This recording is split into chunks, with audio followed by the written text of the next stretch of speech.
I had a family come backstage one time with their grandmother. It was like older woman, and they were all very nice. And like there was a pause, and she said, "So how long have you been in vaudeville?" I was like, "Wow, I guess since 1910." I don't know how to answer that question.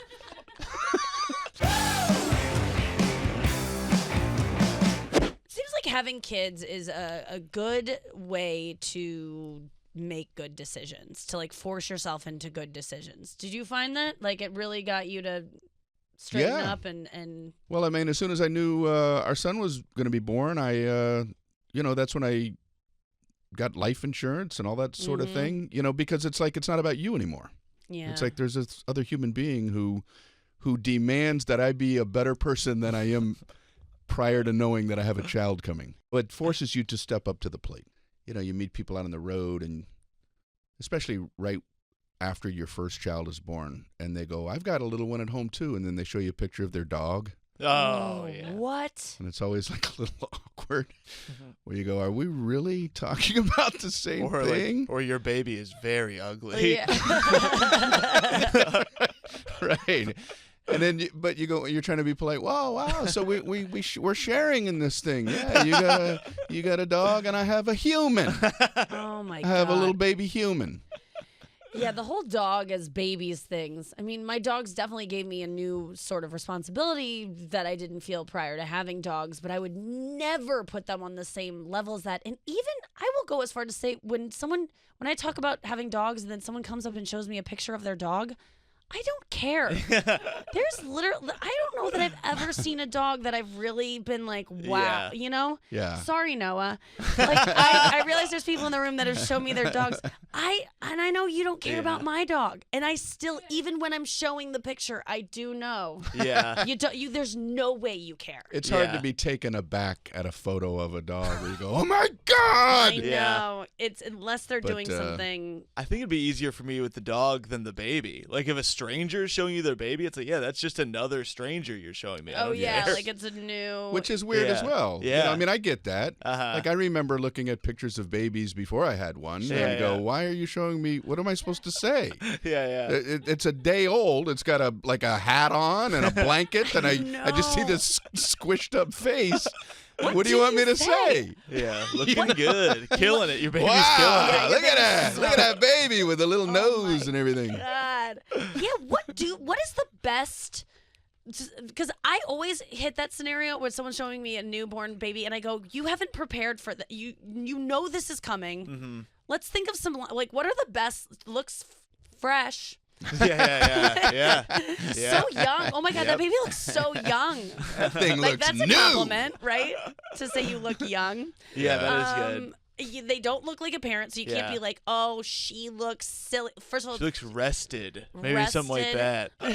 But then you go to the other extreme, where when it's your kid, it's a whole different thing. Mm-hmm. And I remember looking at the sonogram pictures of my son and going, "I think he kind of looks like me." He's not even out here yet, and I already see a resemblance. So. Yeah, I sometimes just go, I can only imagine what this means to you. Like I acknowledge that this is something that I can't possibly understand how much you love showing me this picture right now. But I'm so happy for you that you're feeling that you knew Dad. Like that's because you can't get there. Yeah. Because it's just, and everyone was a baby. Every single person has been a baby and had people go, "Oh, like everyone." And I always think about that. Like I did a stand-up bit about it, but like every baby is just going to be some guy. Yeah. I know, isn't that weird? When you look at a little baby and go, one day that thing might be holding an attaché case. That little baby's going to have a 3-piece suit on. Yeah. And that baby's going to work. That baby's going to be in line at TJ Maxx someday. Right. Yeah. Debating over that weird popcorn they have. That's going to be that baby's future. Yes. Should I get it? Does anybody want this? Yeah, like, it looks why are stale. they selling it? You're going to be looking at a baby and think at some point in that baby's life, he's going to be saying, "Get off my lawn!" Yes. Or like any little girl, whenever I see a little girl that's just like full of wonder and adorable, I'm just like, she one day is going to be like, why isn't he texting me back? Like, I just feel, I want to just grab little girls and be like, it's going to be okay. Like, you're going to go through so much. And I know boys go through heartbreak too, but for some reason, little girls, I'm just like, you're going to get screwed over so much. And I want to warn them. And that's just never. We're supposed to text people back? If you don't know who Brian Regan is, what is wrong with you? Right, Chad Zumock? I think every young comic or every comic has Googled Brian Regan. We've all watched you, just learning how we stink. Well, no. Brian Regan is someone that you should not watch as a new comic because it will depress you so much. Yeah. Because you will compare yourself and you'll say, I will never be that. And it's one of those people, like, he's one of those people that everyone becomes obsessed with so early on because he is the best. And then you get, even now, as a comic who's been doing it 16 years, I watch him and I get depressed. So you got to pick and choose. Because I'm just like, I will never be that. That is how great Brian Regan is. I'm sorry to just like keep going and make you sit here awkwardly. It's very, very, but very it's nice. True.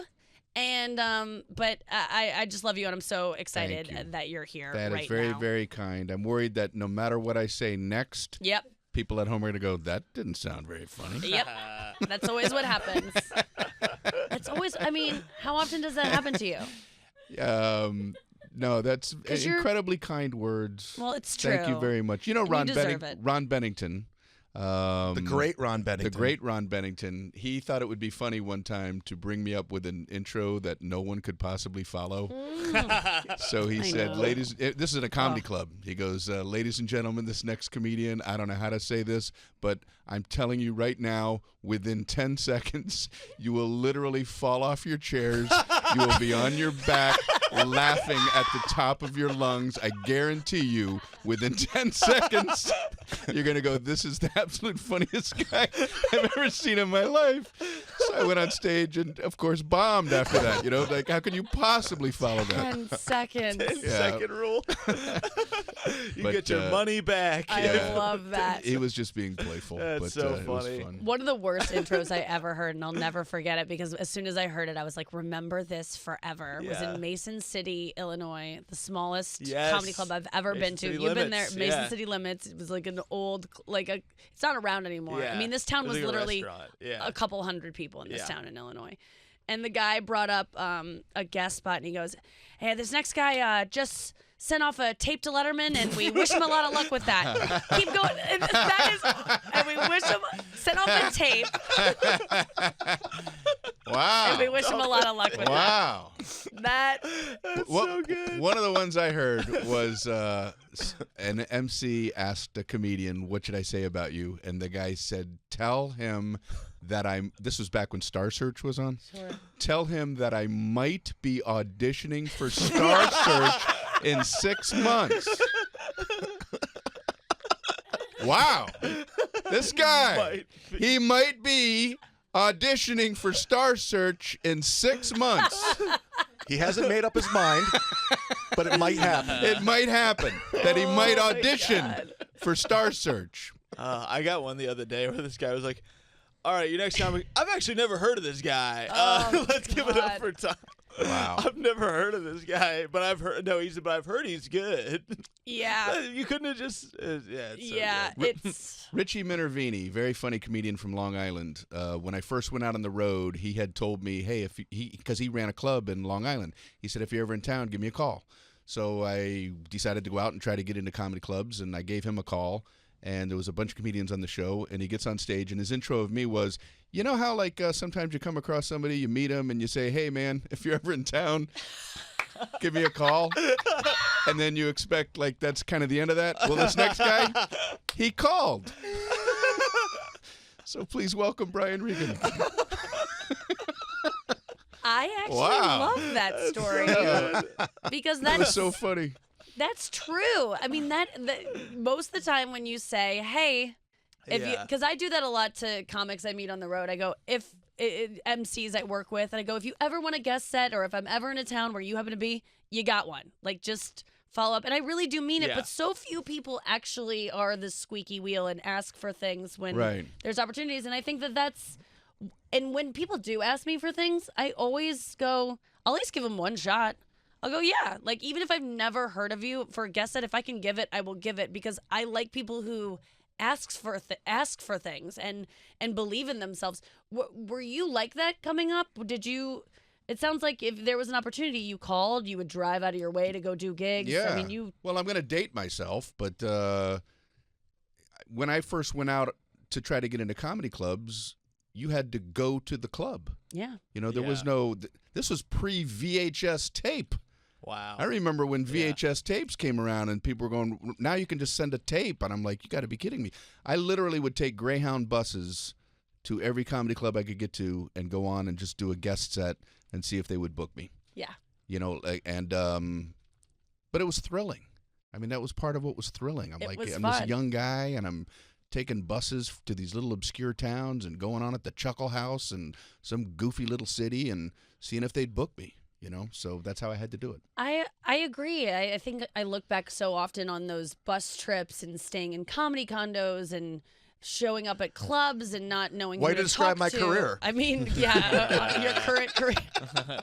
But you look back and you go, it didn't seem bad back then. People can kind of, struggling on the road, but it never felt like work. Now doing that, I would never do those things because my time is worth more. But it back then, it never felt. It was exciting. It was fun, and it was what we loved to do. Right. Because it's adventurous. I remember being on an overnight Greyhound bus, and you're just sitting there and your brain is going off in a million different directions. And I could hear the woman behind me talking to the guy next to her. It was like 3 a.m. And she said, I know my brother killed somebody. And I'm like, I don't want to be hearing this. Like, am I supposed to get up and go to the bus driver and go, hey, call the police, or do I just let this go? And I let it go. So there's an unsolved murder out there, and I think I'm the one that could have put that guy away. God, yeah. The people you encounter, the weirdos, some of the conversations you have. Because, I was just thinking of you on those buses back then. I mean, yesterday I went to the airport and I had a full day of travel with a connection. I left, my flight was at 7:30 leaving LA, got into New York at 7 o'clock at night. But right before I checked my bags, I wanted to add some stuff to my luggage. So, I take it out and I put it all in and I check my luggage and I'm going through security and I'm like, oh, where's my phone? Oh no. Yeah. I just knew that it was in my luggage that's checked. And I'm like, I have to go this whole day without my phone. And thankfully I didn't know this. You can go back to the desk and they will go rummage through your luggage for you if you tell them what to look for. That's a good tip. I thought it was long gone. I was like, wait, well, I'm just going to go throughout my day without it and hopefully connect on the plane, be able to get my Bluetooth, somehow scream at Alexa. Yeah. I'd rather lose a family member than my phone. I'm being honest with you. It feels that devastating, but I was kind of accepting, I'm just going to go through my day without podcasts or my white noise machine, everything that's on my phone. But that used to be the way. I mean, you were just alone with your thoughts. Yeah. And listening to people. And listening to people. Yeah. And I remember being on one of those long Greyhound rides. I mean, I'm saying some of these bus rides you were got status longer than 20. I would buy 30-day Ameripasses. You would go anywhere Greyhound would go for 30 days for one price. Oh, that's cool. And I remember one time just exhausted, sitting in the chair. They're not super comfortable, and thinking to myself, if anytime I wouldn't be able to sleep in the future in a bed, that I would remember that moment because at the time all I wanted to do was lie down, and I go, I get to lie down every other day of my life, and I don't realize what a luxury it is. So I'm going to use this moment to realize what a luxury that is in the future. And I do that from time to time where I go, I'm not on a Greyhound bus, That is such I love that. And I thought that same thing yesterday when I had a long day of travel where you just sit on your ass all day. So you go, why am I exhausted from this? You kind of don't let yourself be exhausted. But I got home and I was laying in bed and I was like, laying down is amazing. It is. And I didn't get to do that all day. And that's why I deserve this right now, because I had to be upright. And that is so fun. I love that I think that's important when you're in an uncomfortable situation that you don't want to be in. mark it in your head as like, when I don't have to be in this situation, really enjoy it. Yes. And that's how you can get through I do those. that with being sick, for sure. When you just like yeah. can't breathe right, and you're like, oh, the other day I was breathing good and I didn't even care. Yes. Didn't enjoy it at all. How about like when you're young and your older brother holds you underwater, you know? Yes. And you're like, all I want to do is breathe. Could you imagine, like, if every breath when you did come up for the rest of your life, you just like celebrate it with the most ecstatic joy? Oh, that's fantastic! Oh my God! Oh man, the breathing is wonderful. We should But it is feel wonderful. like Should that be doing all the time. It is wonderful. If Brian, only I we just could came up learn with to appreciate it. I just came up with an idea. Yes. I'm going to pitch it to you right now. Okay. New Netflix. I know you have one coming out. Mm-hmm. Executive produced by Jerry Seinfeld. Brian Regan, back to basics. You go back to the comedy condo. You go back to the Greyhounds. You open up and MC shows at the Funny Bones.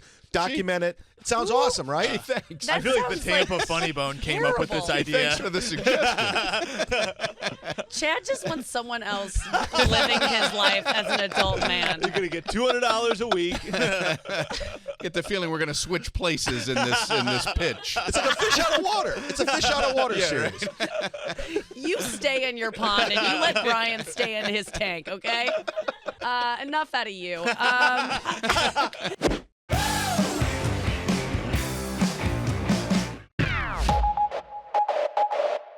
Thank you so much for watching that clip that you just watched. Did you enjoy it? I hope you did. If you did, thumbs up it. Why don't you subscribe? Why don't you just keep watching more videos? Let them play. Share with your friends. Go share on your Instagram story. Go just have a great day.